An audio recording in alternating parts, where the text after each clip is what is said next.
Hashtag would you shoot me too. Hashtag trends after reports Canadian Mounted Police asked snipers to target Indigenous protesters. How far is Canada willing to go to protect the billionaires who run the oil and gas industry? Here's a summary of the article. Revelations from The Guardian's reporting Friday that the Royal Canadian Mounted Police wanted snipers to train their weapons on Indigenous water protectors resisting the construction of a natural gas pipeline in unceded Wet'suwet'en territory sparked outrage across the country and led to the worldwide deployment of a hashtag would you shoot me too, from activists in solidarity with the First Nations people. It's time to hold the RCMP and the Canadian government accountable for their racism, tweeted Ontario-based activist Rain Fisher-Kwan. We have evidence that the Canadian state was willing to shoot and kill Indigenous land defenders. It's time to hold the RCMP and the Canadian government accountable for their racism.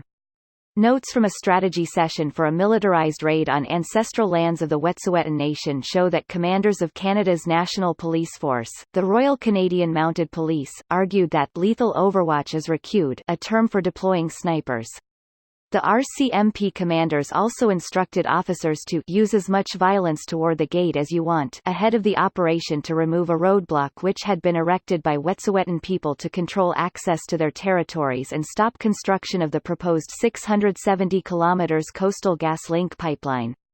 As Common Dreams reported Friday, the news that RCMP officers wanted snipers to aid the breaking of the Gidimt'en checkpoint blockade by Indigenous activists fighting the TransCanada-built pipeline was met with outrage from around the globe. This post received a score of 6,477, with an upvote ratio of 89%. Here are the top comments in response to this article. The original reports from The Guardian, a UK news outlet, not Canadian, are lacking in credibility. The RCMP asked for their cited documentation and were refused. The RCMP noted there were several points where the article's supposed direct quotes of the RCMP involved terminology they don't use. Though I have no doubts there's conflict between that Indigenous protester group and the RCMP, it sounds like someone's embellishing and The Guardian reporters don't know enough about the parties involved to recognise less than truthful statements. Greater than Guardian reporters don't know enough about the parties involved to recognise less than truthful statements. I no longer give media outlets the benefit of the doubt on this one. It is very concerning that most of our news is being reported by people with limited content expertise. It seems as though the reporters are summarizing info that's being given to them without the tools to properly dissect it. It's been said a billion times on Reddit, but I love saying it. It's the first click. People will read the first news story on the topic if they read any at all and not just the headlines. Even if you're wrong some of the time, people won't likely see any of the corrections from other sources cause they probably won't trend nearly as well. Journalism, even shitty journalism, isn't cheap, so big players are forced into the game of pump out the story ASAP just so they can get a trending headline and some clicks. The hashtag doesn't make much sense considering they didn't shoot anybody. There's nothing wrong with having a plan in place for what to do in the unlikely event that the protesters opened fire on the police. It's like saying cops are plotting to kill innocent motorists because whenever I get pulled over for speeding the cop has a loaded gun on him. This article is nothing but embellished drivel.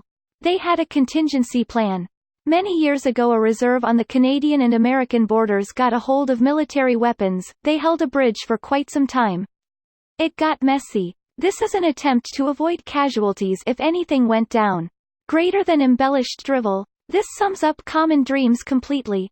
They routinely lie and misrepresent every story they publish. Canadian, very little outrage at all. The tribe holding this checkpoint are claiming the land they protect has been there since before Canada was a country, and even though the land hasn't legally been there since before 1867, they claim it is theirs today. You can't just annex land near your home that is over a road and then start turning away cars. 14 arrests is 16% of the entire population of the reservation that claims this land. Yes, it's a group of less than 90 people who live here, and they are annexing land like a large family who disapproves of new land development near them. This video was automatically created by Reddit to Speech.